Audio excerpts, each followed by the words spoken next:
動画を始めましょう。We will start.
Okay, we will start this forum. That's a forum on the future for children. I'm a kind of facilitator today. I'm Yoshino. I'm working with Hokkaido University, and I've been working with this kind of project almost more than 7 years, starting with Komiyama Sensei. It's started 2015. Yeah, it's getting old. Anyway, it's today we have two sessions. Part one is a forum on the future for children. It's we gathered from South Korea, Taiwan, and Japan, discussing about what kind of future for children want. We have to listen their voice or those kind of things. So today I will explain about why we have this forum, and we will have kind of remarks from Hokkaido University and Seoul University and Donghwan University, and also guest from NEXT in Japanese. It's Monbuka Gakusho. It's Mr. Ikeda-san is coming. Thank you very much for that. And then we will have a keynote from Sako Sensei. Then we have short panel discussion. After that, closing, and then we have intermission. After that, we have jointly discussing a kind of forum with. We have long history. Hokkaido University and Seoul University. So last year I went to Seoul with Hokin Sensei. Then I discussed with Cho Sensei to have a kind of forum for children. So that's why we asked Seoul University and also Taiwan University together. We have same kind of problem we have. So part two is plenary session for joint research. This is 26. It's a very long time, right? At the Hokkaido University and the Seoul National University joint symposium. So those two programs we join, and we could connect, everybody here to make another futures. That's what we'd like to do. This is the programs. Then, so let me explain about why we have this, why we want this one to you. So this is Future for Children Kickoff Forum. So we would like to have Future for Children event at 2026. So today it's a meeting from a global children or young generations. So today is a kickoff for this. Why we would like to have this kind of, Future for Children event like So today is day 2 actually. We had a day 1 yesterday. So we have a discussion, researchers, professors, students. So online connecting is high school of Japan to South Korea student to discuss those kind of things. And then we picked up a kind of keyword for that. So day 1, this morning we discussed again. So students are always saying it too busy, tired. So they are Taiwan and Korea students say that going back to home is almost 9 o'clock, 10 o'clock, 11 o'clock for exam or those kind of things, right?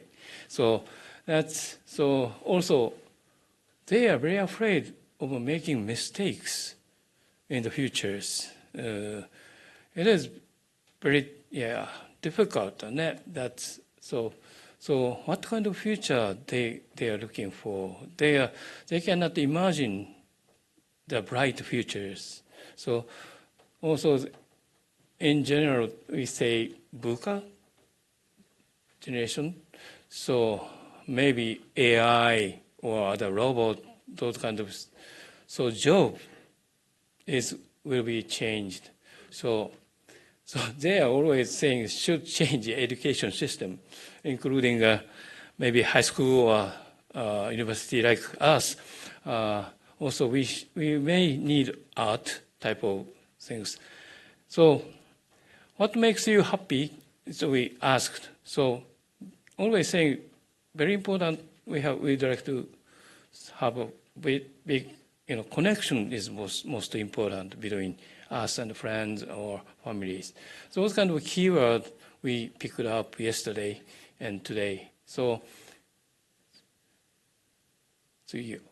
then we wish connecting type of event or sustainable type of things.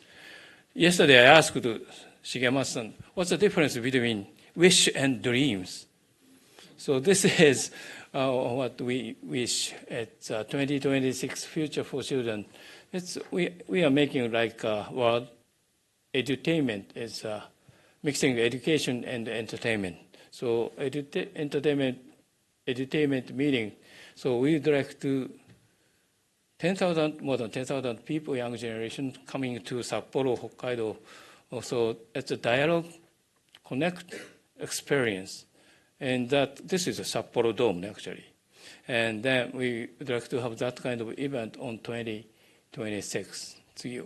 So that's like, maybe music, art, it's a manga, or pops, food, and science. So together to Sapporo or Hokkaido, that's my wish. So today, we'd like to say thank you. This is a word, dreams is a wish, your heart makes is a word coming from Cinderella ですけどね。That's wish. So, okay, we make this wish as my wish. Yes, it's okay, starting this forum. We would like to have opening remarks from Hokin Sensei from Hokkaido.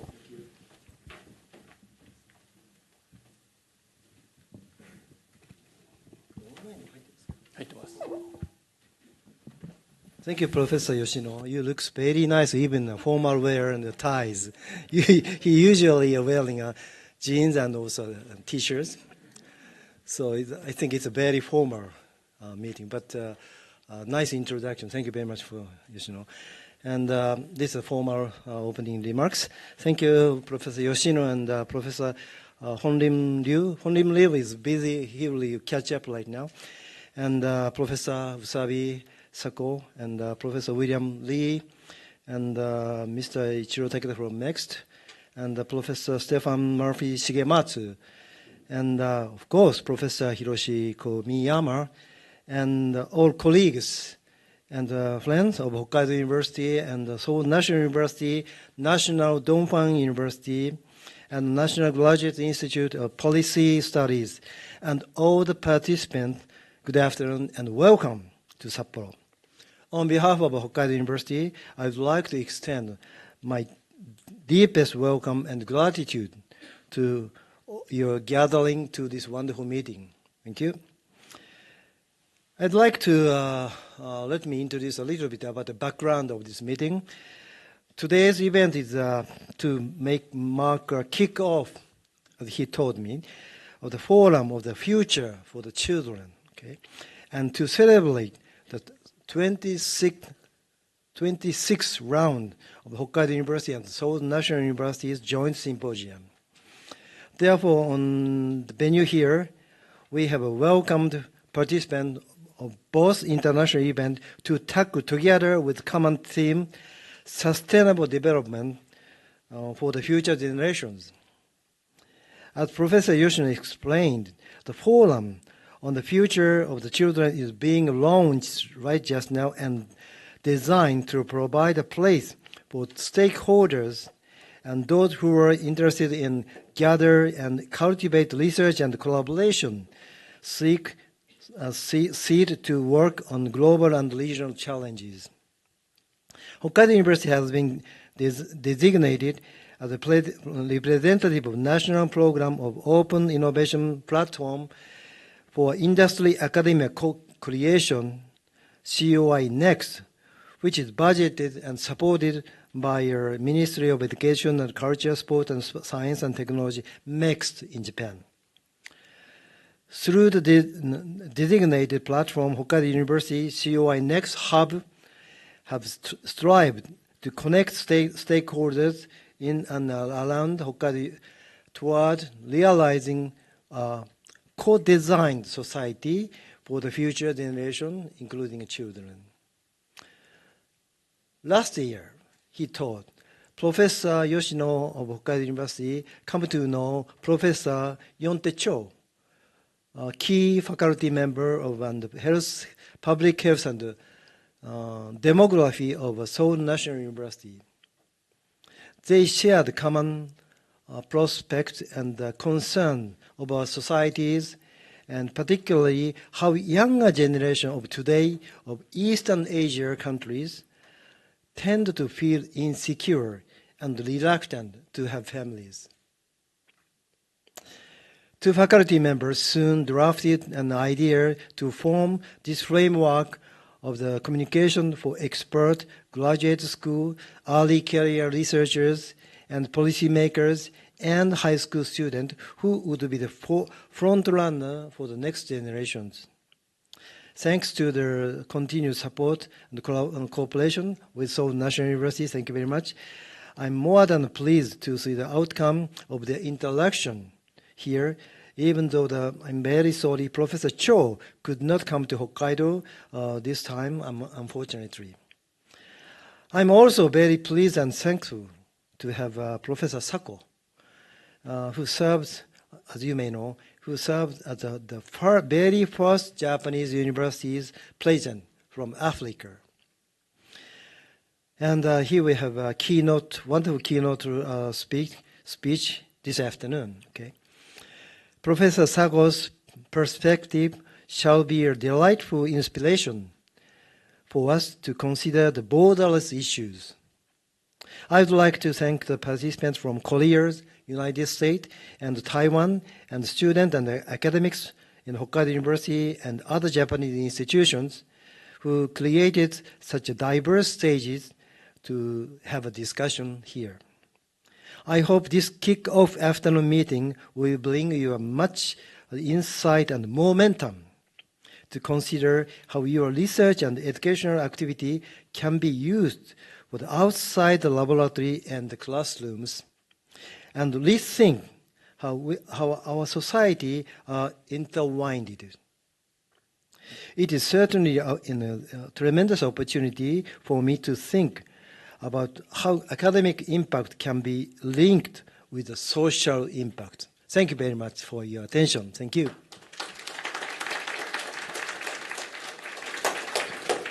thank you very much for, it's always, thank you very much. So, we would like to have remarks by Cho.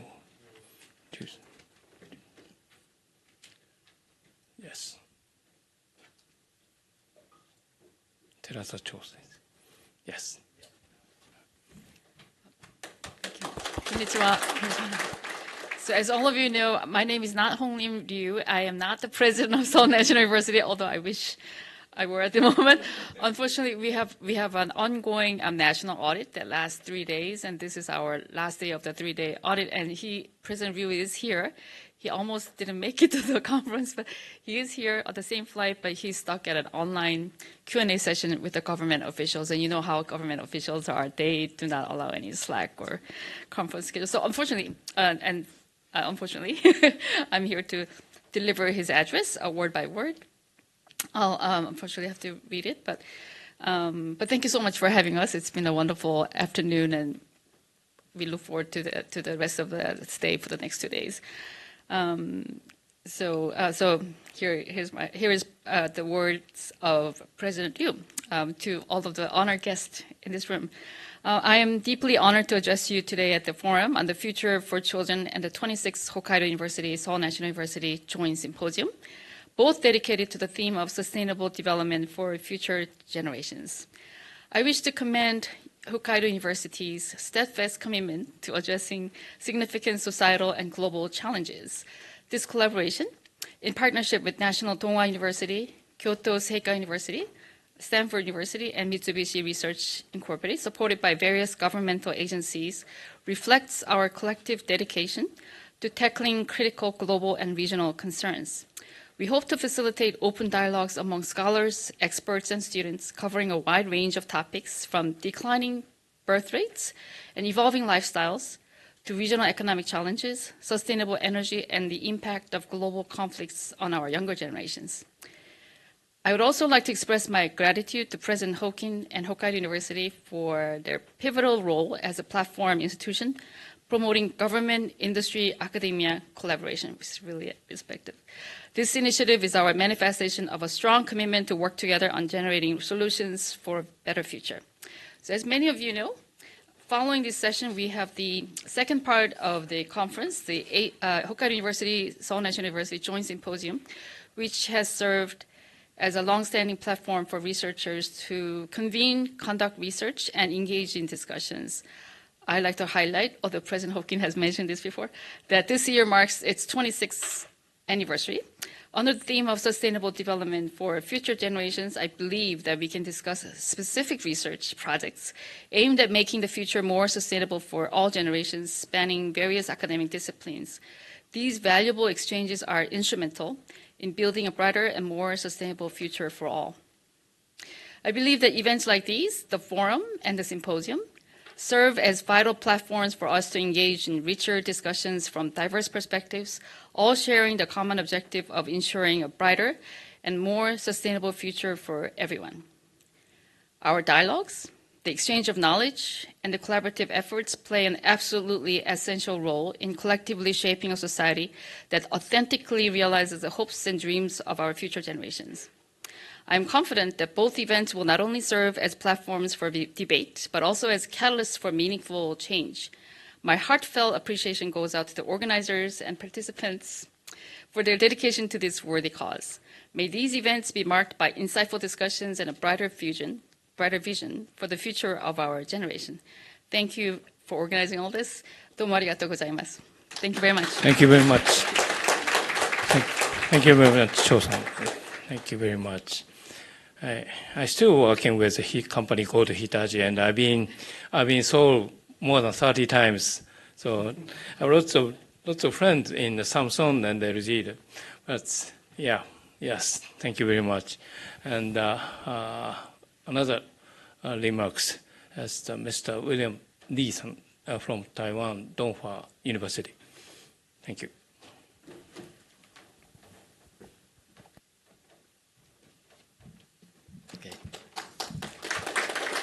Hello, everyone. Nice to be here. On behalf of the National Donghua University, I would like to thank President Kiyohiro Hukin of Hokkaido University and President Hong Lin-yu of Seoul National University for the generous invitation to participate the Forum on the Future for Children and the 26th Hokkaido Seoul National University Joint Symposium. In these 2 days forum, our colleagues and students and myself especially benefit from discussion the major issues and challenges faced among the East Asian society, such as low birth rate and the challenge for the future generation. Once again, I would like to express my respect and gratitude to have this opportunity to attend the forum and the joint symposium. We look forward to further research partnership in the near future. Thank you.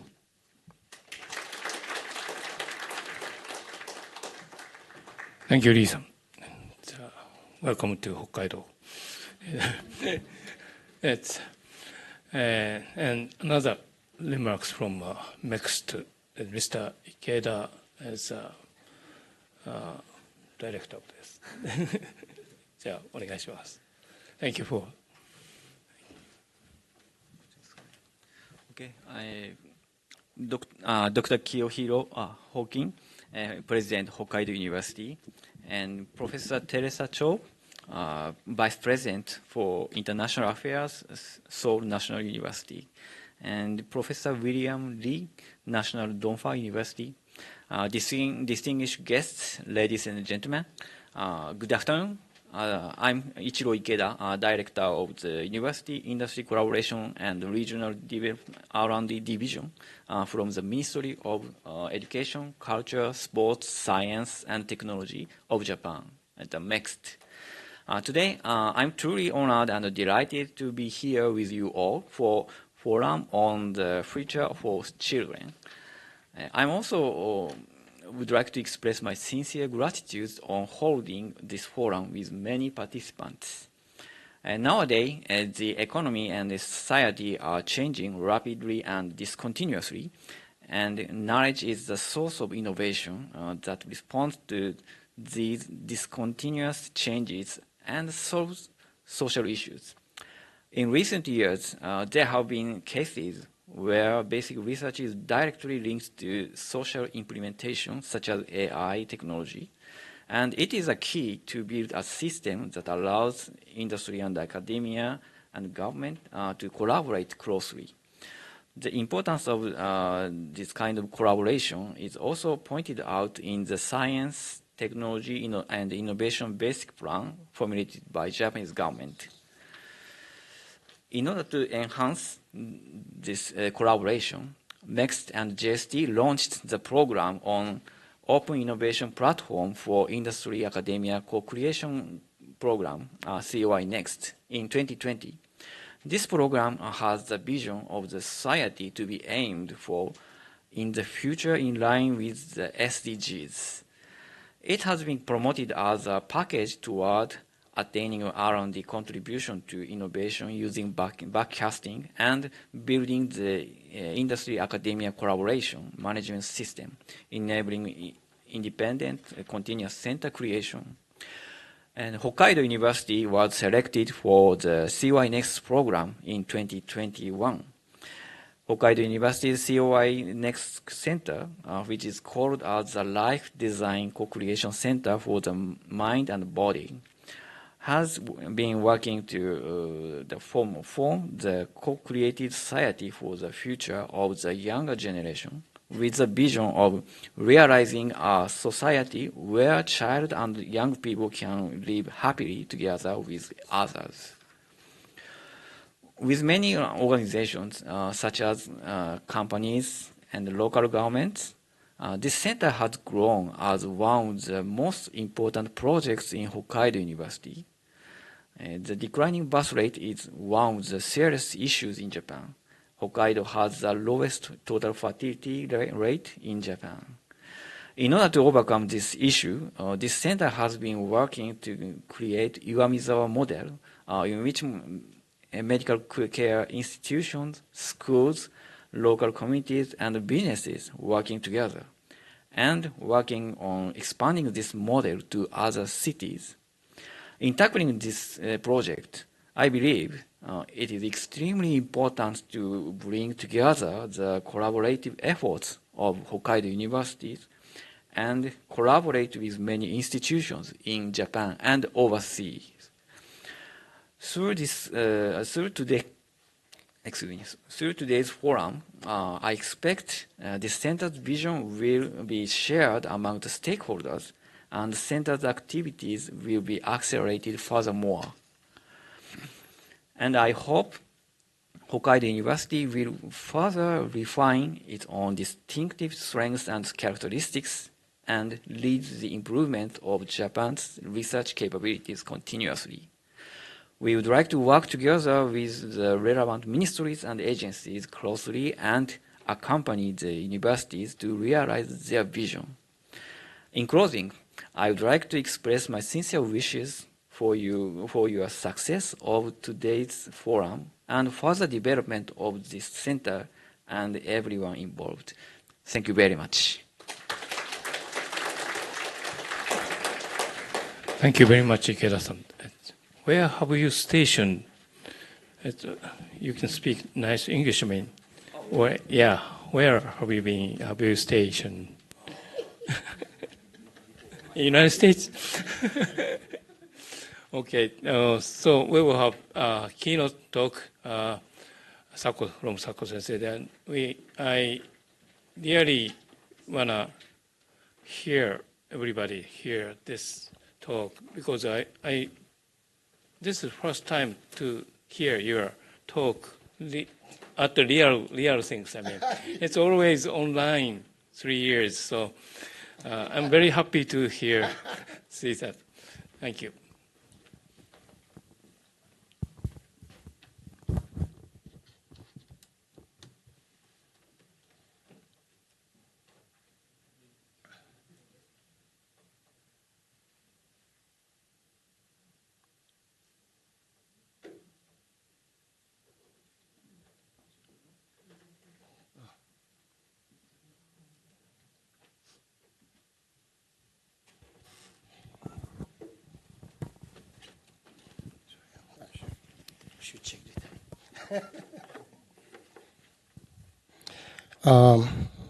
Thank you very much, everyone. And I'm very happy and delighted to be here today to deliver the keynote speech. And of course, today's speech will be through my own experiences, and also I want to deliver a message for young generation. So recently, every month I'm writing in a newspaper, the Mainichi Shimbun, for like kids. So every month I'm selecting like a kind of a problem, like which can also help them to think. And then I have this strong feeling that we are now we destroy everything for these kids. So, for example, the video was showing they don't have a feeling, they don't trust themselves, they have a lot of fear. But it's not their problem, actually. So we should ask ourselves why they are like that. So that's also something which really pushed me to share my thought with young people. So this is elementary school students who read this every month, and then I'm continuing to do it. So let me talk about myself. So I was born and raised in Mali, West Africa. And after my high school, I went to China for 6 years. So I did my university undergraduate studies in China. And after I moved to Japan for now 32 years. So, and I've been also traveling to a lot of countries. So what made me feel, like I mean, a little bit strange when I travel all the time. So I have to always face a lot of questions. So why do you live in Japan? Where do you come from? So especially when I show Japanese passport to French airport, so they take me always to somewhere. So, I mean, we are now working very well to make this world so diverse. But, I mean, people are still thinking that Japan is not open yet, that Japan is not diverse enough. So it's not the problem, but it's also the Japanese side to show to people that diversity is also, advanced in Japan. So I was appointed president of university in 2018. And then that was very interesting because when I was candidating for this presidency, I didn't thought that it was very special. So when I was appointed, the newspapers start to search about my background, and then I found that I became the first African background president, university president in Japan. And then the first newspaper I received was New York Times. So they came, and then so if you see the title in Homogeneous Japan, an African-born university president in a mission.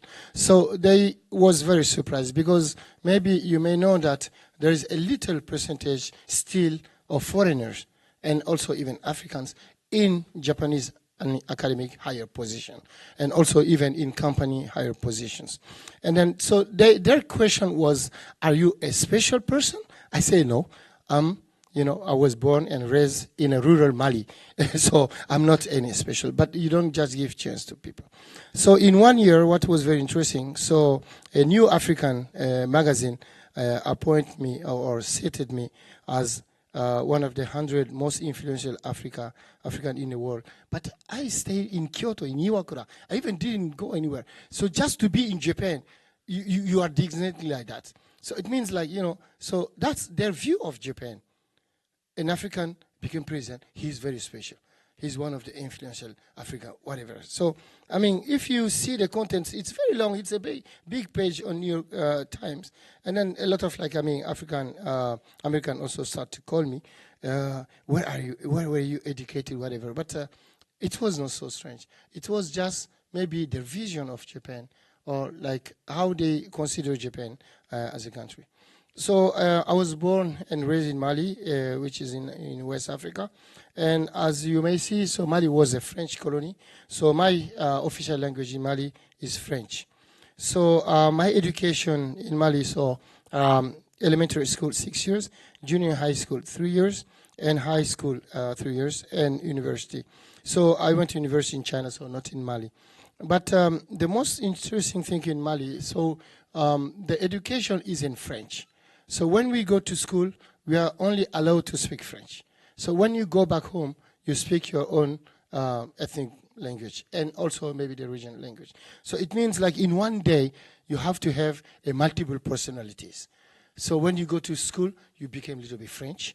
I don't know, I'm sorry if there are some French here, but a little bit, like this. And when you go home, you are like this. So, I mean, as a kid, that was really very strong, emotion sometimes, because I was living in an illusion. When I go to school, all the French contents, they told me I never experienced them. For example, I can read a book, and in the book, they describe about the snow. But I never see snow in Mali.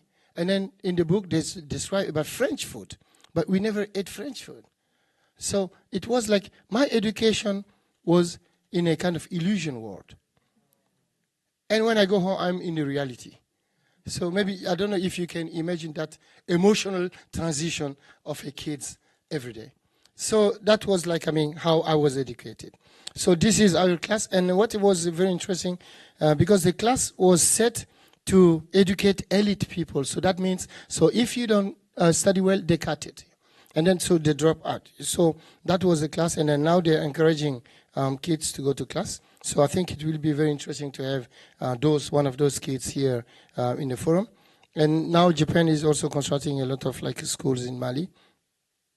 But the most important for us was the education in the community. So the education is not only set at school. The education also is set at the community level, at your house level. So when you come back from school, they don't ask you about your homework. They ask you, go to help there, go to do that. They even don't care about you have homework or not. So, of course, as kids, we do everything. But what is very interesting now with the globalization, we see more and more like a change in even Malian kids' world. So I took like a few pictures recently. So Mali kids are very into judo and karate. They are into manga, and then they're into games. So even those kids educated in that, so there is like a kind of like a big transitions, and also about language and cultural differences. So, and also one important thing, so I'm not going to read because I don't have time, but in Mali we have a very interesting thing, that's the greetings. So in Mali, the greetings is very important in our education. So it's not less than 3 minutes. You have to greet one person for more than 3 minutes. So, I mean, today I'm greeting very shortly, but after we can experience this. And then, but it was very interesting after Corona for me.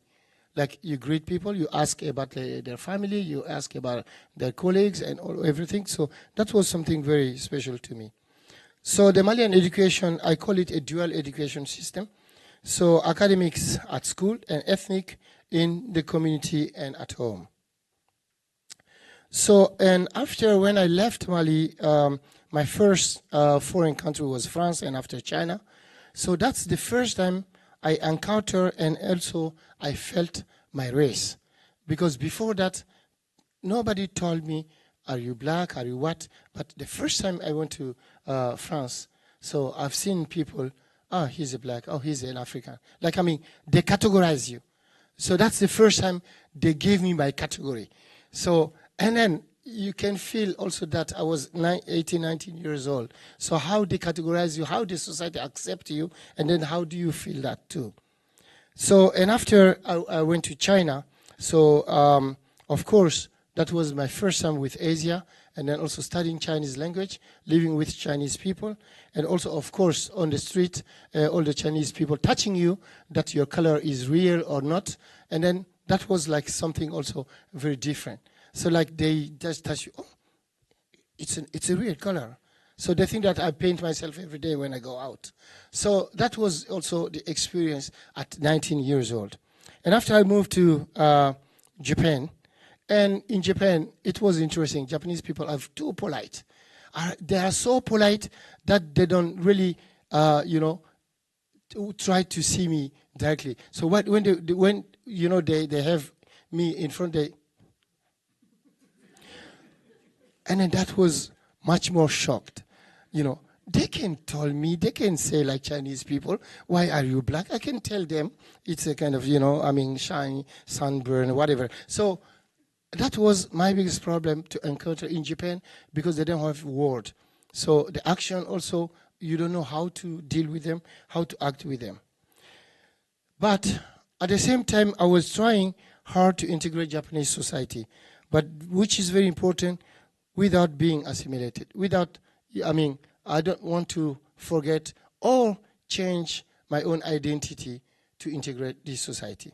So I was struggling for that.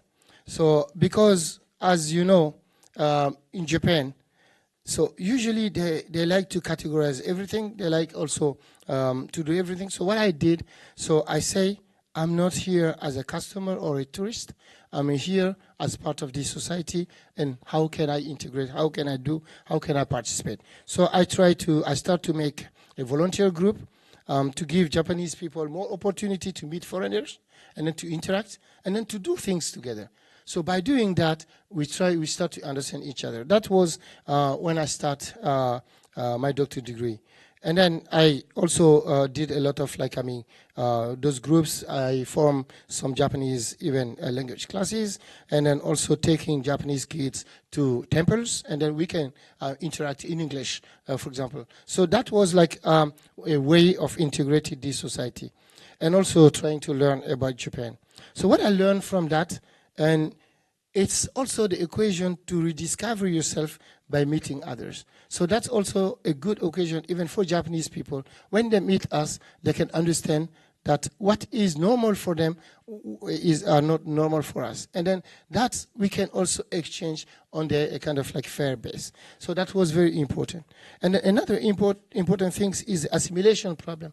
Because of course in Japan, in Japanese language they say, Goni hareba, goni shitagai. But I mean, for me, of course, I was trying very hard to understand Japanese, but I can't be Japanese actually. So I understand them, but I want them also to accept me as am I. So as, I have my identity, and then that was also something very important for me. So as I said, the integration is a mutually agreeable contact. So it's very important to accept each other. So that was also one of my, I think in Japan. Because Japanese perception of others, as you can see, a theory say that Japan always, they perceive, that's not only Japan, but that's also very popular. They always try to categorize people from different background in a kind of frame.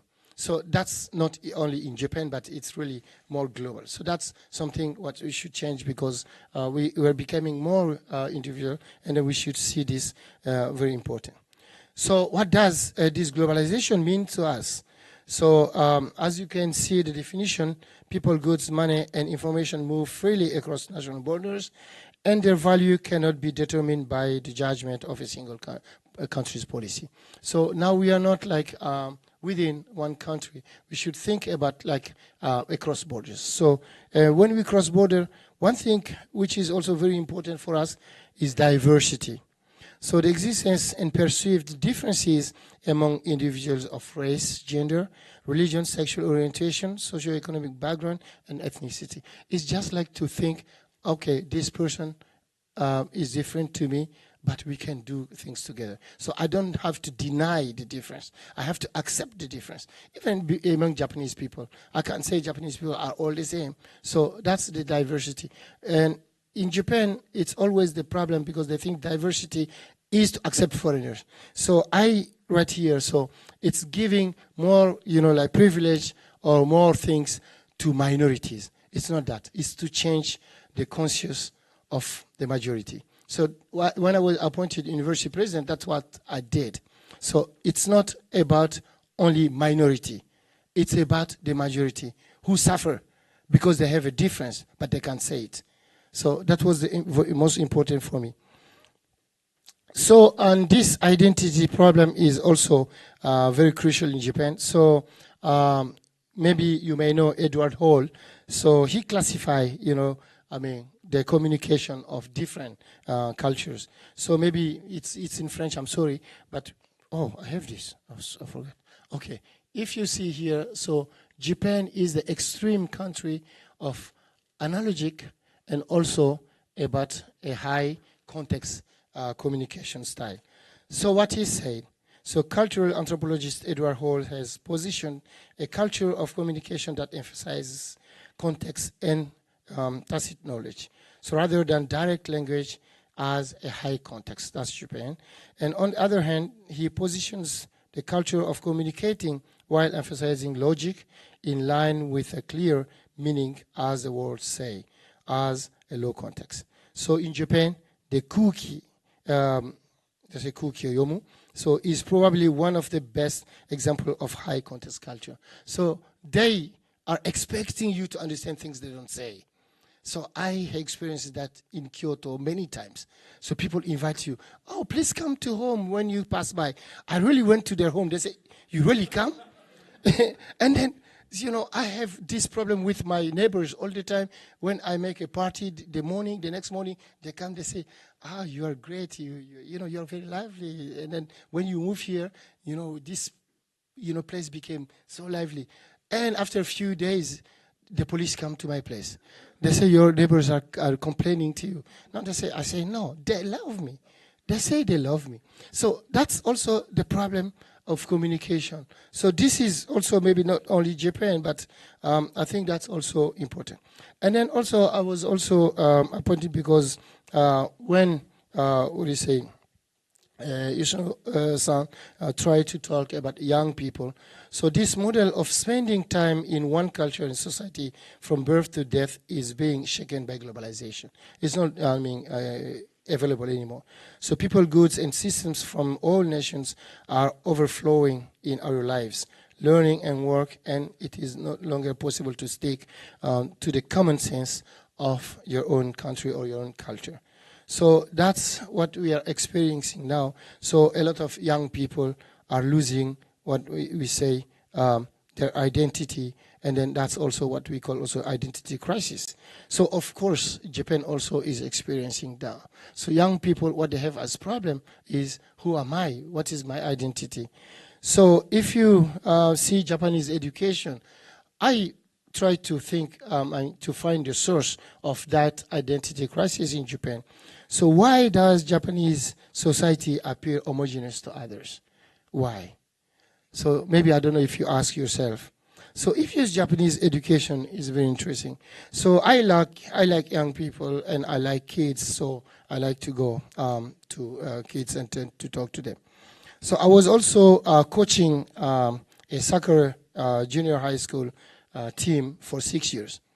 So what was very interesting, every day after the training, the parents come.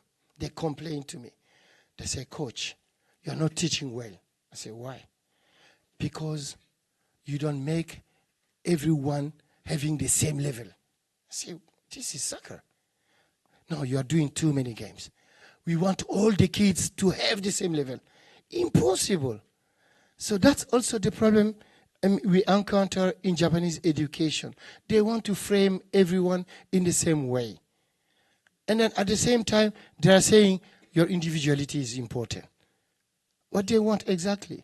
So I used to go to this elementary school a lot. And when I go to elementary school, I gave myself a name, Nasubitako.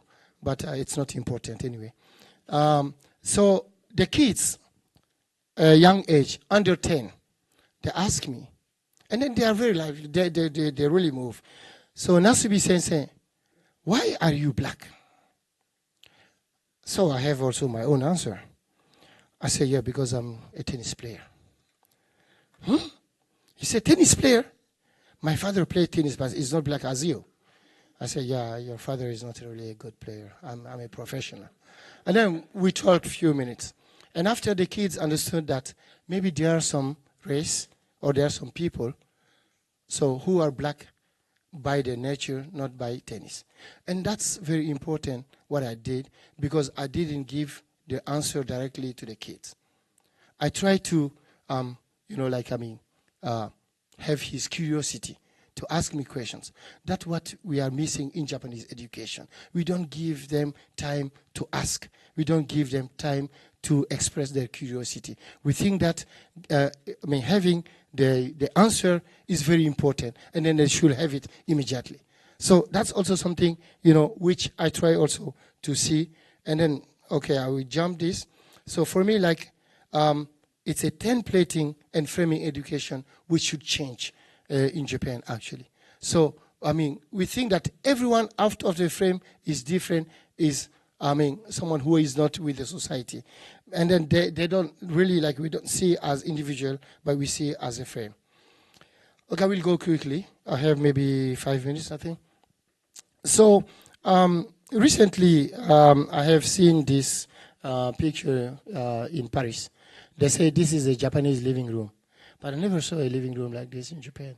And also, when you go to Paris, you always see the sushi grill. But I don't see sushi grill too. And also in Mali, I found a sushi place in Mali. That was very interesting. And I went to this sushi place. He said his sushi is better than Japanese sushi. But what he has is gyoza, yakitori, and California maki. So, the interpretation also of culture is very interesting.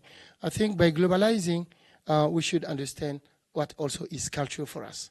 So, because the diversity shows that, so there is tradition and culture which should make the difference. Tradition is something which should go from generation to generation. But culture is something we learn when we are together. So it's a kind of specific for one group. So if we have different people here, we learn from each other and we make a new culture. So that's also very important when we are in a diverse society. So that's why what we say the hybridization, but I will not explain that. So, but I want to avoid also this one. So everyone be McDonaldized. No way. So it's very important to understand what is good for us, for our kids, to have their own identity. So my role as Japanese, in Japanese institution as foreigners is what? So I try to teach at my school, or to introduce actually, the meaning of diversity. So I did a lot of things, but I will go quickly because I don't have time. So for me, university is a place of building humanity. Yeah, by this. Okay. So for me, diversity concept is to learn and grow through embracing one another differences. Because in Japan, what I've experienced, difference is bad. They take it bad. They don't really accept it. So a few weeks ago, there were a GST conference in Kyoto, and I talked, and a young, a boy come to me and say, I have a question, but I don't want to say it in public. I said, what is your question? He say, at school, because my mom is Korean, so people don't accept me as Japanese. So that's the thing. So they don't consider that maybe the difference can be a plus, but they think always the difference is a minus, so you have to correct that. So he said, but I can't correct my difference, actually. So, and then that's also something I try to change at school. I try to introduce as much as possible, to students, how to accept each other, but by accepting yourself first. If you accept yourself, you accept others. That's also something very important. And I try to have also a vision. So today's conference is a very important, conference, because I think schools are not proper to one country anymore. So we can have shared, programs, shared degrees, everything. So today, this organization between Seoul and also Taiwan is very interesting. So I'm also part of this shared campus to have, to open education contents to, a lot of campuses. And then I try to see how to make a future classrooms or a future school facilities. So what I try to do, this is an experience, I eliminate classrooms from a building. Of course, I had a lot of problems because people don't want to accept to finance it. But what I try to do is to create common spaces, because we have to tell students what they have in class is only information. So to make it knowledge, they have to discuss after class. They have to have that space available. So we have to make available, the campuses, place for discuss and encounter, each other. So that's very important. So the buildings I built recently in my school was this one. So I try to, open it to students, and then all the rooms are discussion rooms. So, and then students can do ever. So it's controlled by students. I'm struggling with administration because Japanese administration want to control students. So, and then that's another thing. So, my message to finish to the future generations. So now we are promoting, of course, today MEX is here, and I'm also a member of a lot of committees of the Japan Science and Technology Agency. But promoting this Society 5.0, we should really be careful and also teach people very carefully what is important, what is the communication. And I say, I met a lot of young people. So this is, for example, my kids at home. I saw them from morning to night. Even they change to pajama. They are making games. They don't even face each other. So, and then this is what we really should care about. So what is communication for these kids? So I was asking, they say we are communicating with our world, our people. I don't know what is that. And then I went to Tennessee last year. I saw on the campus a lot of robots, bringing things to Kenkyusu, or people are not talking to each other. People are relying on those intelligence, artificial intelligence. So for me, the society became a more individual life. And then what also will be the problem is the loss of yourself. So Richard Sennett say, if you lose self-confidence, you can't accept others. So it's very important now to teach, students to accept themselves first, to know who they are. So what Richard Sennett say, it's essential to understand the different culture around you after having a clear view of your own culture. So your own culture is very important. So you have to have that confidence of that. So, and also to realize that kind of society, we need to talk, to dialogue. That's a Socratic dialogue. Socrates tells us it's very important to give kids occasion to talk to each other. So not like to talk through line or whatever. So it's very interesting, important to know who you are, who the persons are, and also to have your own voice. It's very important. So for me, what should a society be like in the future? So in the area of failure. So Yoshino Sensei said they are afraid to fail. That's the problem now. So how do we recover from failure? So I have a lot of examples. So people don't consider failure as failure, but it's a kind of example. So I want to tell young people, don't be afraid to fail. Yeah, it's part of you. I can't because, I don't have, a lot of time, but you can fail. And then you can have time to recover. So that's what we call the reframing. So you have all the time to reframe yourself, to be part of the society again. So, a loss is not something that, can take you or kick you off the society.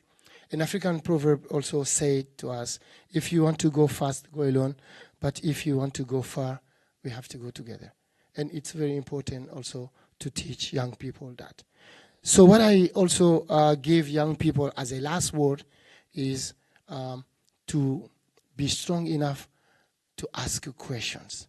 We have teach them that everyone has an answer. No. We see Corona. What is the answer? We are in a society that we don't have answer to all things. But we trust them, we teach them, we educate them that everything has an answer. But we should educate them again that what is important for them is to be able to ask questions when they have things. You don't have to think yourself. You don't have to really, give yourself trouble. The last thing, when I went to Tennessee last year to give a conference, I saw this word of Martin Luther King who say, we still have a dream. Thank you very much.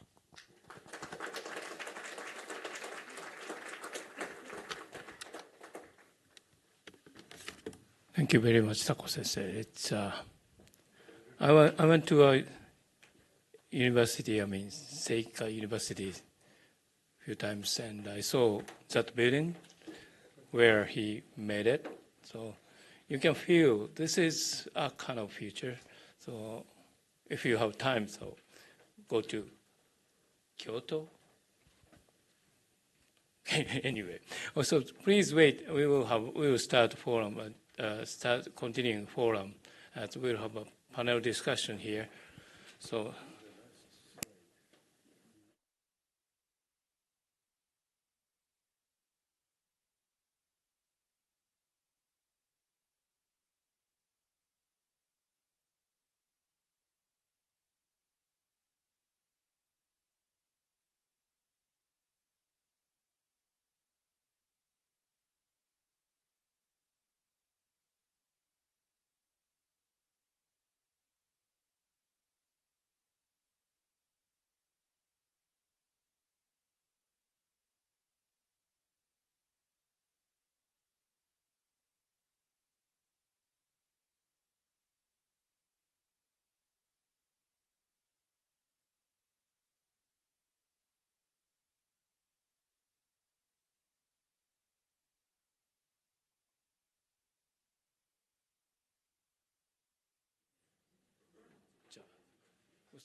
Okay, we will start panel discussion, these three, and also including everybody.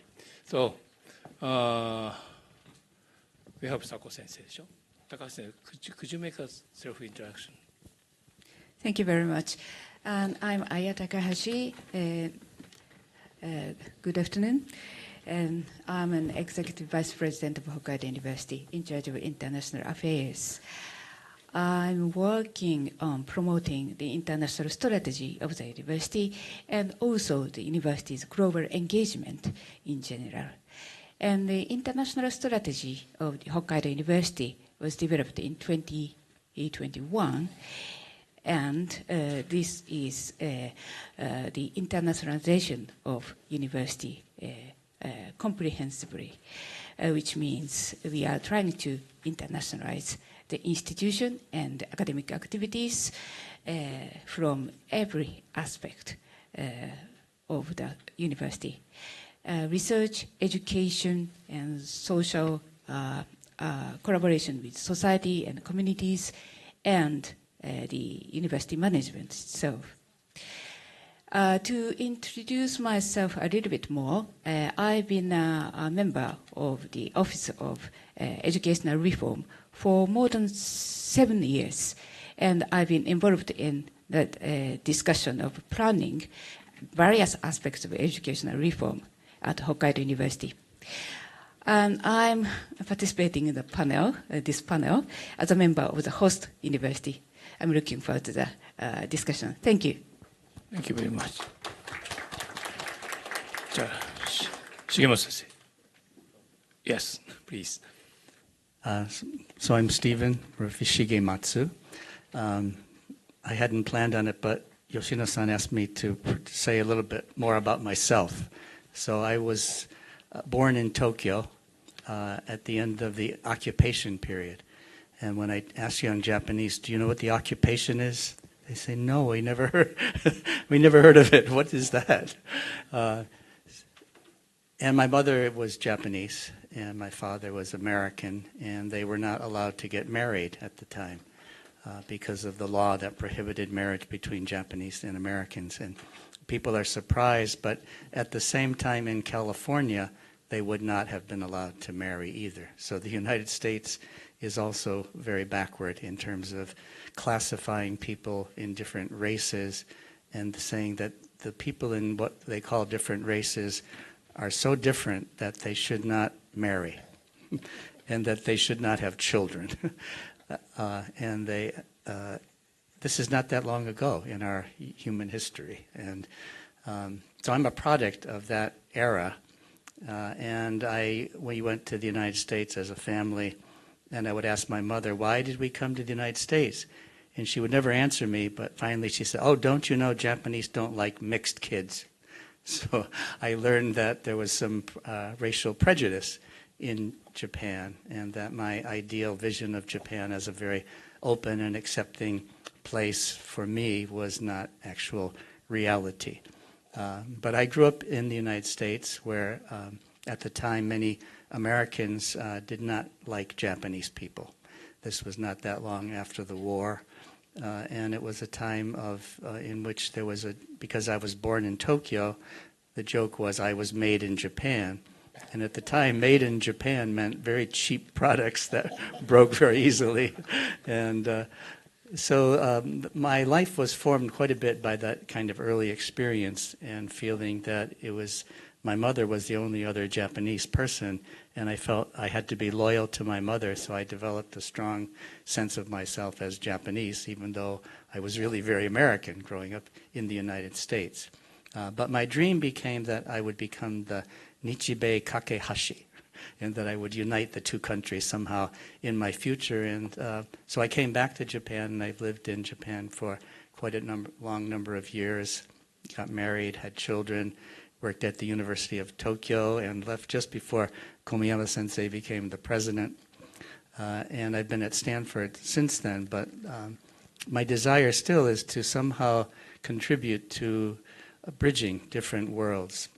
And very much like Sako Sensei was saying, to really help Japanese to open their minds and hearts to the reality that human differences can be very superficial, and that underneath we are just the same human beings with the same feelings, the same desires, and that if we can somehow get over the barriers that we create between ourselves and other people, that we can create a much better society in Japan. Because I also agree with what Sako Sensei said, is that there may be a lot of, not seem to be much diversity on the surface, but I think many Japanese feel different underneath, but are afraid to say that, or afraid to show that. They feel like the society would not accept them if they were to really show who they are.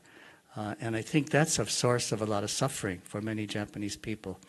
And so I think as much as we need to change ourselves, we also need to change the society, right? And make it a society that is open and accepting to people for being different. You know, that you can still create a unity in a country and allow people to have diversity. So, thank you. Thank you very much. Thank you. Actually, I've been working with Shigematsu-san more than about 2 years. It's for things. So we will start. Okay. Okay. That's the first question. You're watching the kids and the children or students. You are sorry for that. You're watching kids, student, at young generation. So, what do you think Japanese kids and children they are facing something special, something what kind of impression or what kind of issues they are facing for? That's どうですか、高橋先生、佐古先生。Sako says, okay. Sako. Okay, yes. Okay, thank you very much.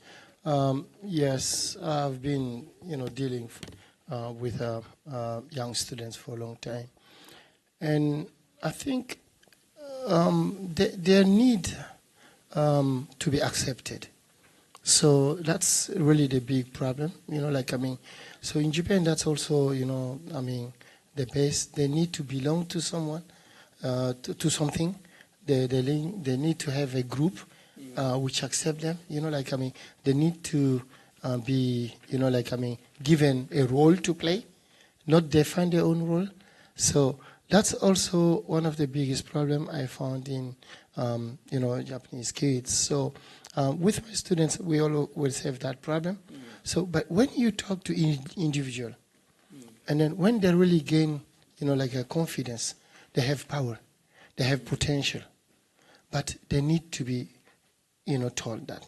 So I used to work with a lot of students who dropped from school, from elementary school. But when they come to university, they suddenly start to gain power. So I try to understand that. I think the problem was when they were young, so there were this problem of framing. So maybe they can't adapt to the frame which was designed, to the platform, which was provided for education. And then all the kids who are not, afforded to that, in Japan, we classify them as bad kids. And then sometimes maybe they have something to say. Right. But why don't we give them the chance and also the occasion to express themselves, to feel their differences? Shigema-san, how do you think about his opinion, his comment? Yeah, I see two kinds of kids, I think, at least. Those who have dropped out and feel like they don't want to be part of this world that we adults have created for them. And they feel like they don't want to become adults. They don't want to become part of this society. And so they either stay home, they go into their rooms, they don't go to school. they numb themselves with all kinds of different addictions, like you were saying, in their phones, with games, with all kinds of things that they use to escape. And as they get older, alcohol. And I think we need to provide a way for them back into society. How can we bring people back, and how can we... also, there's another group that I work more with because I see the very elite Japanese high school students. Elite.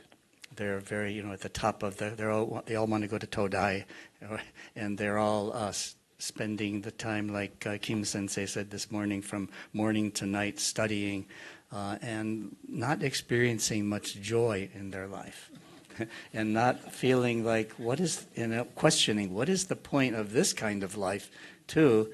But then they go, if they get into the good university, they go out to the good job, and they keep going, but they're never satisfied. And these are the same kind of kids I see at Stanford. They're very unhappy in many ways. They're just on this endless track of achievement, and once they get to one place, they want to go to the next place. But I feel like both groups need to feel some reason to really be alive, right? And to really feel connected to life. And so that's the kind of research I've been doing over the past 20 years at Stanford, is to find a program that I call Heartfulness that will help young people to re-engage with life and become more alive. Yeah, so we are asking Shigema Sensei to come to Japan to have heartfulness classes for junior high, senior high, maybe adult, and in the December here we're going to have a heartfulness in English for elementary school Hokkaido. Yeah, that's that kind of things that we are doing. It's, how do you think about Takahashi Sensei? Yes, can I talk about the student in a different angle a little bit? Generally speaking, I have the impression that university students, modern students, are more sensitive to social issues than we and the students were 20, 30 years ago. And they are more serious about learning and serious about, anyway, social issues. And I thought about why. Yes, with good school education and overflowing information on the internet, yes, the modern students know that we are facing lots of challenges, actually. And they know that we are in transition, facing lots of transformation of digital society and technological technology and socio-economic transformation, geopolitical transformation, etc. And yes, so they would like to know about lots of things, but I don't know if they are happy or not. Actually, yeah, yes. Everybody's saying that so many kids are not going to high school. They quit or they drop out. And when I was younger, like 10 years, 50 years ago, right? At that time, it's school as a kind of fun entertainment, something special, newest things there. But now, well, compared to home, now in home, it's much better than school, I believe. Internet, digital, everything, or we can learn art, or we can learn English, we can learn something special, not only schools. So we could not make school as a fun place. Like, so I think kids are tired to go to school, Nothing special. We can get the people, used to be, school used to be a kind of a hub for everything. But now, hub is located in the family, How do you think of it? Also, we are sometimes discussing education system for.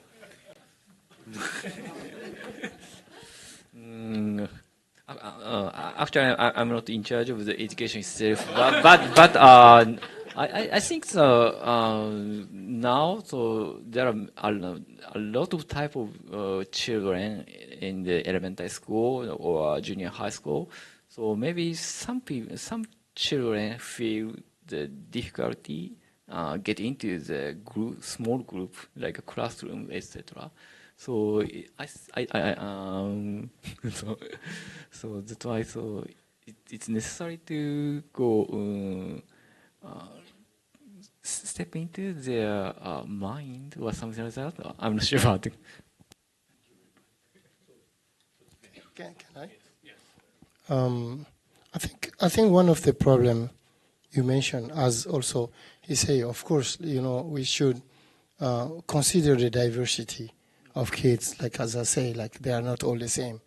But our goal in education is always to frame them, in the same, more like. And also one of the thing you've mentioned, which is also a big problem of us, our generation, is to say 30 years ago it used to be, but it's not. They are facing another reality. They don't know your 30 years ago. They don't know your 50 years ago. So they are now facing another world, another reality. And internet is really so normal and common for them. You are maybe surprised because 50 years ago you don't have it. But for them it's normal. So it's like drinking water. So that's what we should understand, that young people, they have different reality. And then we have to consider that reality. So, people thinking always about education, things from their own side, but we have to step and also maybe include them into some, education reform process. And then that's also very important. And as you say, so of course, they have a lot of information and then they are worried. So that's their generation, because they don't see, any hope 10 years or 20 years from now. But before, when you go to school, whatever happened, you were still having some hope. Maybe after 10 years I will get job, but they even don't know if this Japan will stand after 20 years. So what we should tell them is really to have their own capacity, to have their own power actually. So it's like to change really the goal and the objectives of education actually. So that's what we are struggling to have, because we still believe that our education 50 years ago was good. Not good, better than 50 years ago, I think. But it's we are facing a kind of, their kids are facing, what kind of, things we should do. It is a very difficult time. Maybe 50 years ago or 30 years ago, I went to a university or so. So that's Japan is catching up Western cultures, Western economies. That was easier than current situation. So Shigema-san, how do you think about his diversity and? I started out as a teacher had a daycare center, and I took babies as young as 18 months old, because I'm a psychologist, and I thought earlier the better, if you can influence children very early. And so and then I did kindergarten, then I did elementary school, and I kept working my way up to the university. And so when you showed the pictures of your design, your architectural design of saying in the classroom you can get this kind of knowledge, but you need to have places outside in which you can have the dialogue and the interaction and so in my approach is somewhat similar, but I tried to bring it into the classroom too, and to ask the teachers to learn how to teach like a kindergarten teacher, in a sense, to make learning fun and make learning playful and make learning enjoyable, And so I think that's that we need to train teachers in a way that they can teach in a way that children's curiosity is awakened, rather than, I think, the way we make them sit there and just listen to us and take notes is just information. And that's, even Einstein said, it's just information that we're giving in our educational system. We need experience, right? We need to have dialogue. We need to have interactions and communication, and that's how we learn. Yeah, most of the case in Japan, it's just teaching means it's one way, then, from here to there or something, right? Well, we are changing, and modern universities are changing, actually. At Hokkaido University, about 55% of all courses, whole courses at the university, is taking active learning, project-based learning, problem-based learning, and other methods and approaches. So actually, university education is changing so that students can think about their future by themselves. And because we cannot provide answers, every answer to the social issues and the lots of things, but they have to find what we can change, how we can change.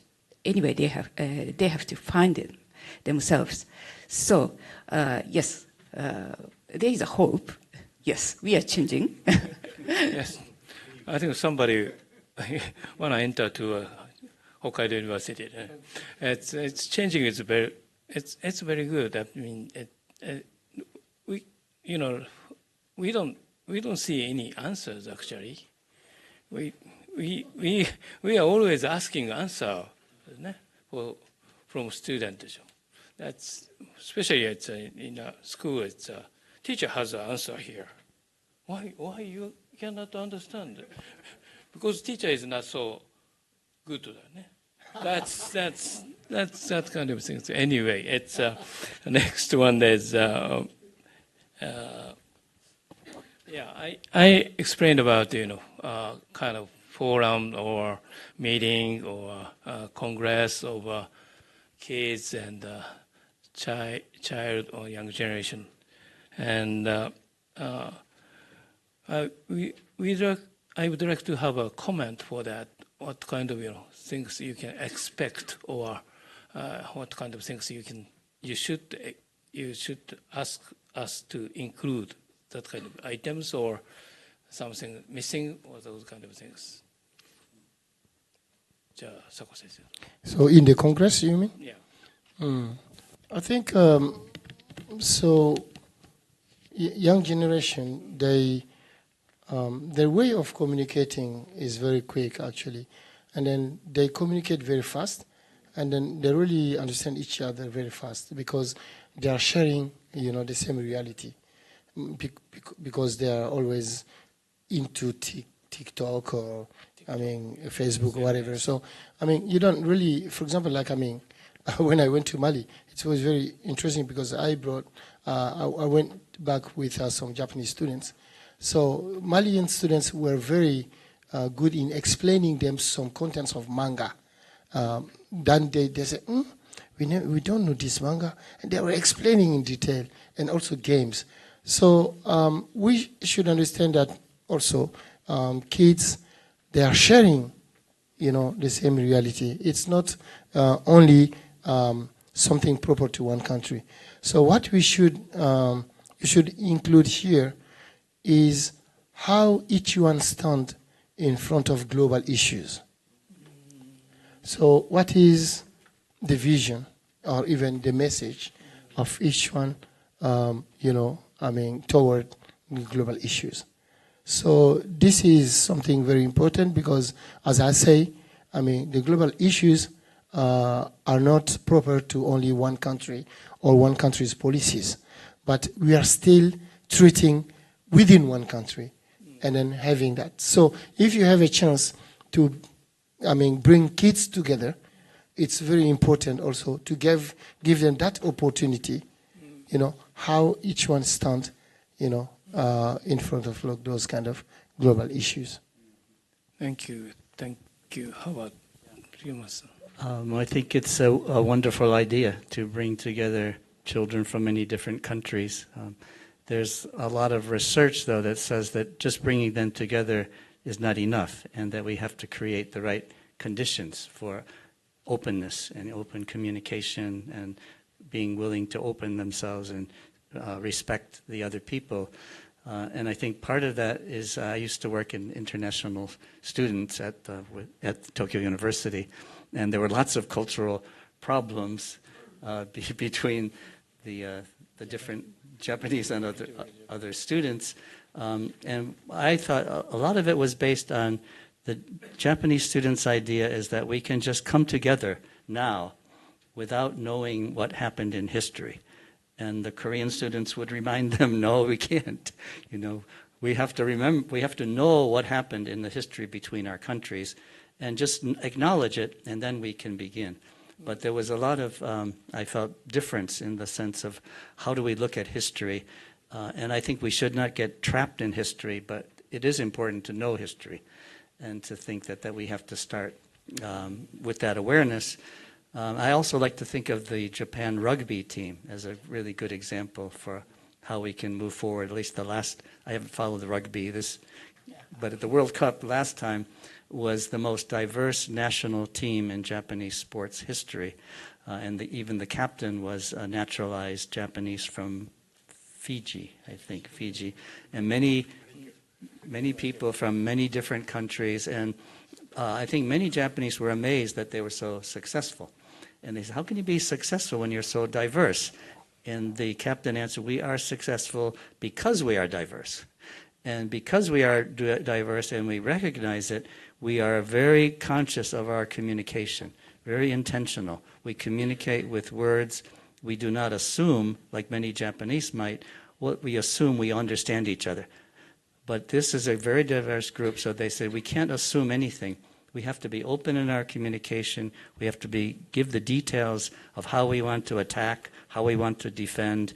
And so they were very conscious. And the other thing they did was they said we are very respectful of each other's countries and cultures.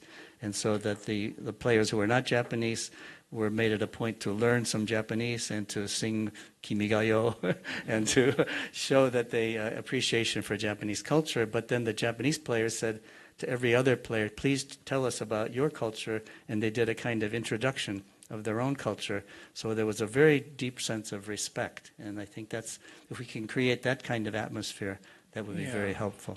Not only gathering, just dialogue is more important. Also, respect to differences. That's a different. How about?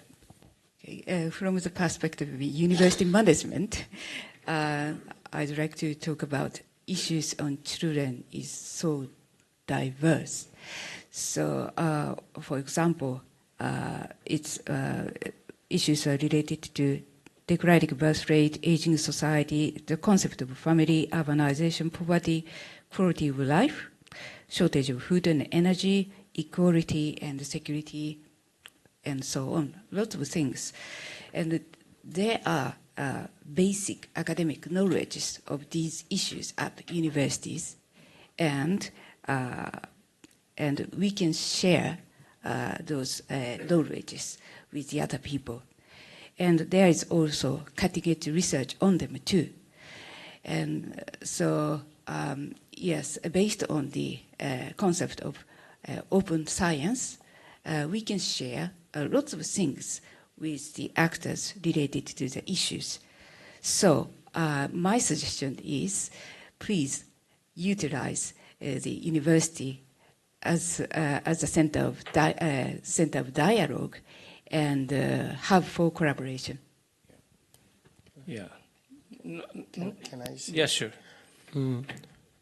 I think it's very important because your position also you have to say that. But I think it's also very important that Hokkaido University try to learn from others also. You know your own experience, but other universities, they have their own. So it's really good for young people to go to learn from others also. So not only taking Hokkaido as a hub, but they have to create a new hub together. So to bring experiences together. So it's very important to have that actually. So that's what we have, because if you start, okay, I have this, then they will just say or talk about what they have. They will not create a new thing. So the creativity is really to go from a zero base actually. So that's a kind of like, it's not logical, but it's a very art thinking style of doing things. Yeah, I think that we have been discussing an open campus type of things. That kids want to learn, today Hokkaido University, and then maybe Stanford, those kind of things. So we can just like a shopping center, shopping mall over university. That is maybe future of schools we are thinking about. They can pick anything you want, anything they want or something. That's very much depends on the teachers, Can I ask you a question? Yes. So what is the future goal of that? Because as I said, so in the future you can create a campus where, kids can be in Seoul, but they take class in Hokkaido, or they can be in Taiwan, like a kind of like, sharing, campus education style, because that's what now we are saying a lot about that, but maybe, I don't know, in some American universities they succeed to do that, but in Japan, like, it's really quite difficult to have this kind of, Yes. Sharing campus style actually. It's very difficult. So it's very important that we can work on that in like bringing kids together in the future, that, people can be here, take one course in Taiwan, the next course, I don't know, maybe in Seoul. So, yeah, Yes, it's very important. that's our challenges. That is our one of the goal to make kind of schools. So final one is could we have your message for kids or student in the futures? It's a word or sentence, anything. So Takashi said. Yes, let me talk about it in this way. We had a group work in the latter part of the morning session today. In our group of 8, including me and Shigematsu Sensei, Shigematsu Sensei suggested that everyone would like to would talk about what they are grateful for to close the group session. So we spoke what we are grateful for, one by one. Then at the end of the session, we found our common feelings. And we were surrounded by love. This is my feeling, yes. So there are many challenges and lots of issues before us. But I think we have to find some peaceful place and peaceful mind so that we can think about the solutions. This is my message. Thank you very much. Thank you very much, Shigematsu Thank you. Sensei. Some years ago, my wife was training to be a coach, and I was giving her some practice. So she was coaching me, and she said, "What message would you like to give to young people?" And I imagined, on the American freeway or the highway, there's a big billboard, they call it. And you can post I imagine on the billboard it had a message, "Come alive," and say yes to life. And I think that the way to do that, though, is I also have been using an expression lately, memento mori, which comes from Latin, and it means remember you die.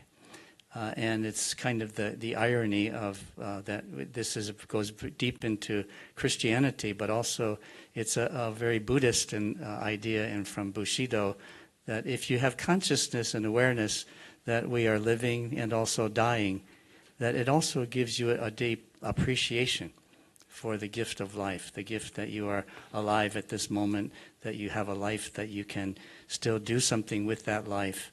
And I feel like the young people today are so fearful of of something bad happening, and so they're locked into this fearful state of life. They don't want to go abroad. They don't want to take chances.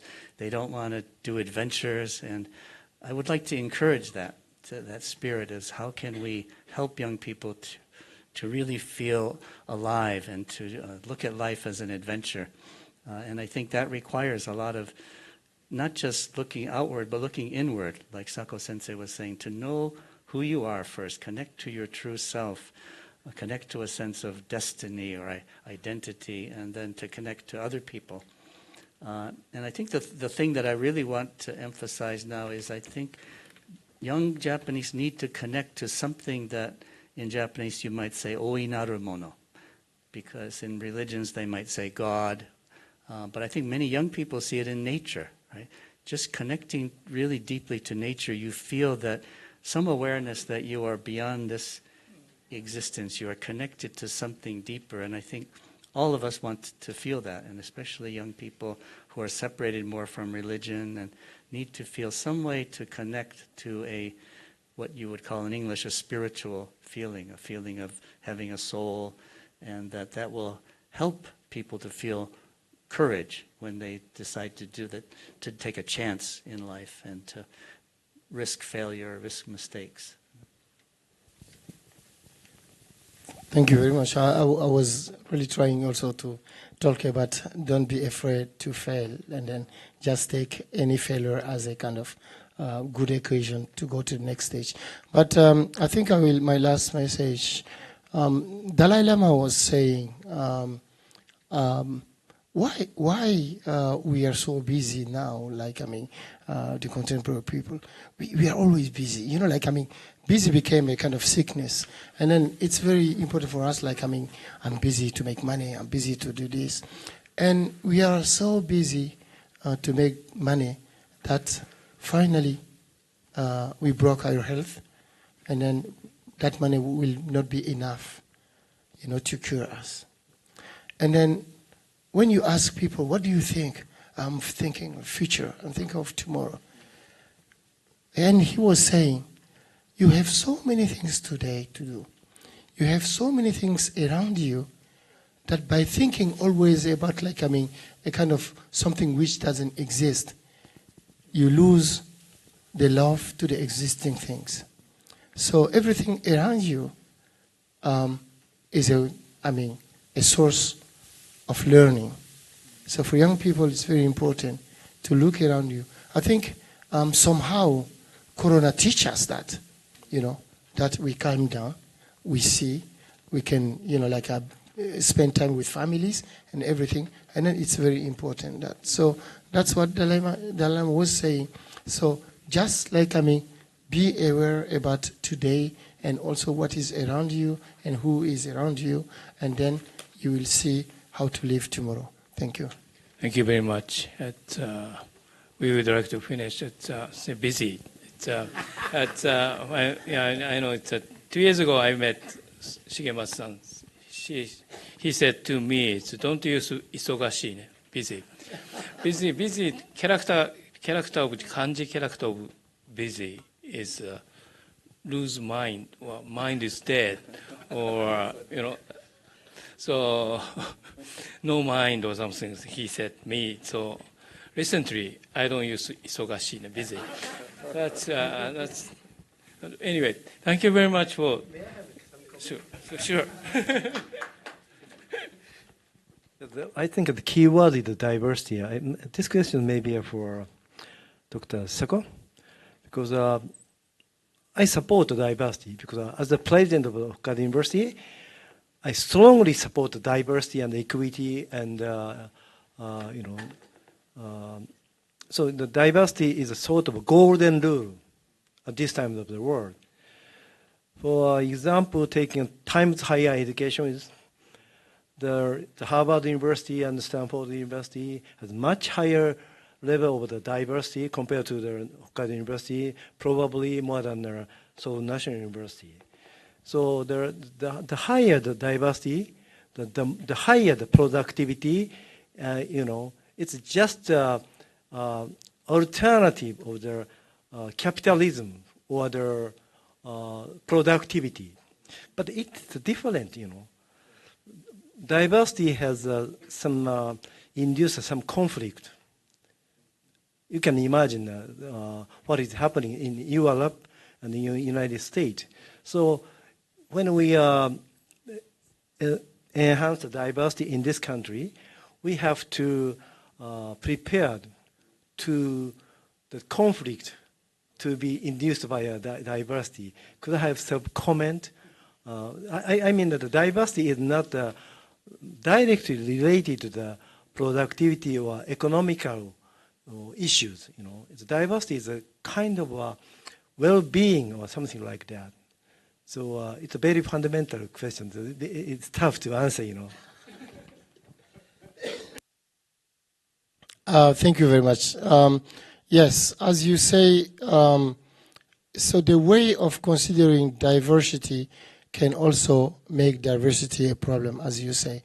So that's why, when I was confronting the diversity problem, it was very simple to consider a certain group, the inclusion of a certain group to the majority people create. But when I was dealing with diversity, I found that the majority was the problem, actually. Like the majority create, I want to keep, that thing. So for me, like as you say, so I don't really want to go with that majority or minority. So I want to take that off and just say we are all different individually. And then we can also have a multiple, orientations. I'm Muslim, for example. I'm from Africa. Like I can have a lot of orientations or whatever. So people have to accept me with what I have or who, or as am I. So the diversity problem, as you say, so sometimes it became, now in Japan, it became a kind of like environmental problem. It became a word which is really giving problem because people think too much about diversity that they are confusing diversity and discrimination.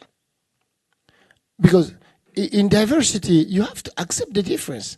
But sometimes by accepting the difference, you make it in a bad way because you will make it like looking some, group down, and some group should be, gentle to others or whatever. So I think diversity is not concerning, an individual orientation. It's about everyone. So that's, for me, very important to change, for me, the conscious of the majority, which is creating, that category or that diversity or that minority things. So maybe at university, that is the biggest problem. Because if sometimes you talk too much about diversity, it is a problem. I encounter a lot of problem too. Maybe as president of Hokkaido University, which is also promoting diversity, as you say, I believe that Japan is really moving surely about diversity. So when I went to Harvard for a short time, and then it was very interesting because as a black, sometimes when I go to some places, they don't want to consider me as a scholar. They say, "Oh, what is your time of working?" I said, "What work?" Okay, you are not in charge of this building security. I said, "I'm not a security person. I'm an architect here." So it's this thing. It's a categorized, that, and then people think that they should always be gentle with a certain category. And then people think that's diversity, but that's not diversity. So I don't know if I answer very well, but for me, it's very important to work more on the majority consciousness.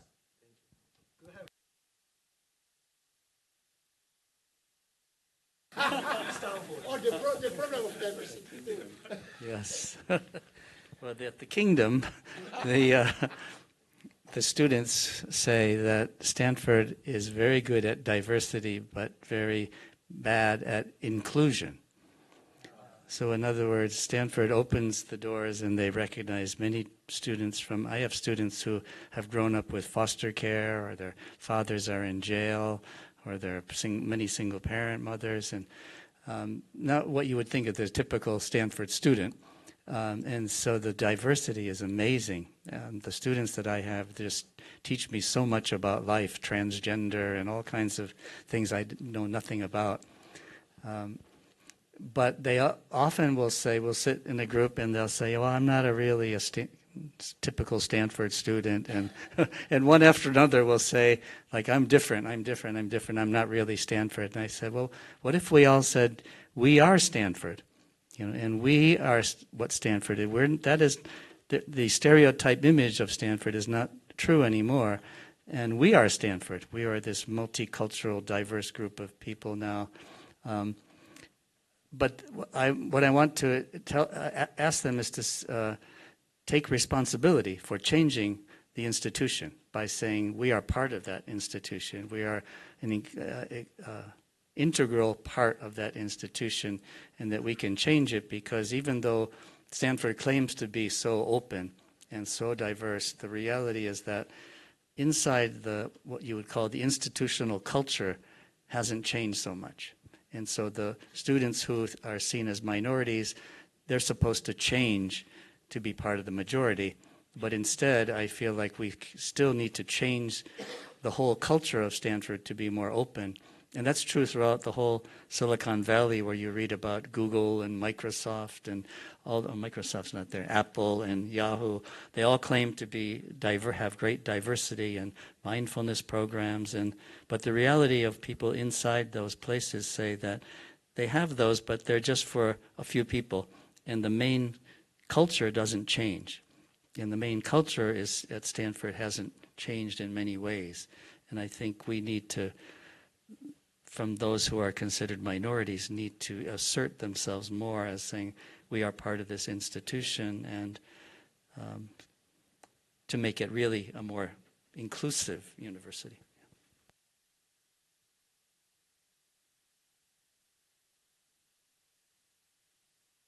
This discussion with alcohol anyway. Okay, thank you very much.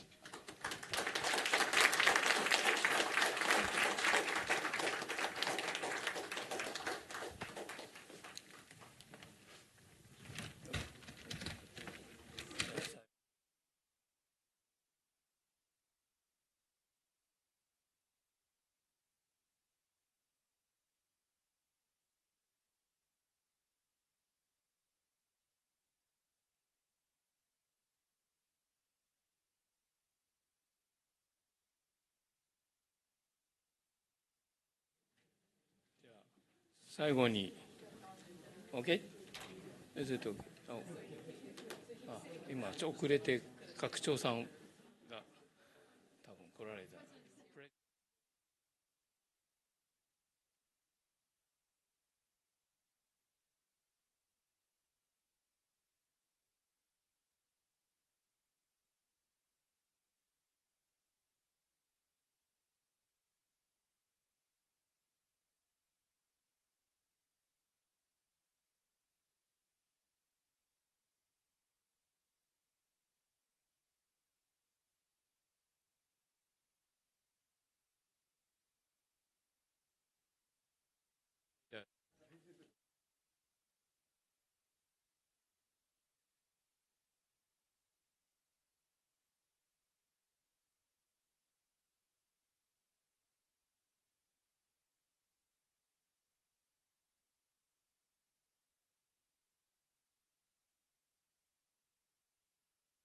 Remarks. I'm asking Komiyama-san to come here. He 少し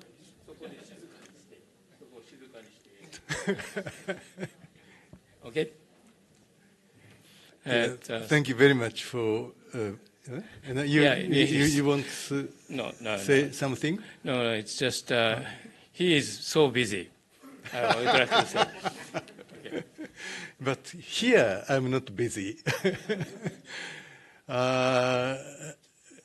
This forum was only less than 2 hours, but the contents are most interesting and very good, I think.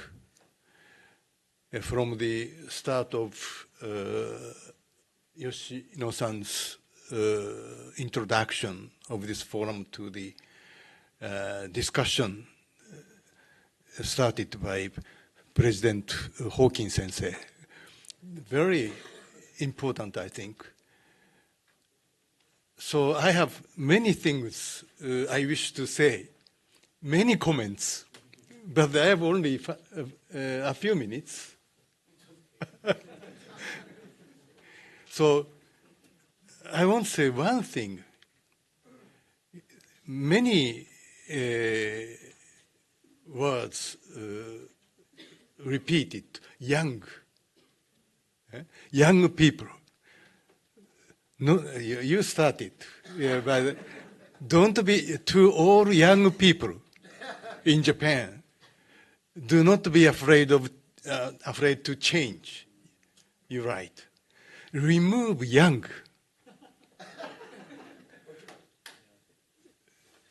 In particular, to all people in Japan, don't be afraid to change. That is the correct word, correct message. And many people said young people should be brave, or young people. Old people must change. I think, and this future for children is a very good word, I think. We should start this international forum at least for 3 years. Then we wish to continue another 10 years. Then we have new, very important worldwide forum, I think, started today, I think. This is my final word. Thank you very much. Thank you very much, Komiyama-san. I'm asking Komiyama-san to do so many things, so but I met him in 2015, 2014, that is, and then we are expanding our friends or relations to like this. So we'd like to expand or connect to kids and maybe older guys or older ladies. So anyway, we'd like to finish and end of this forum. Thank you very much. See you soon. Thank you very much.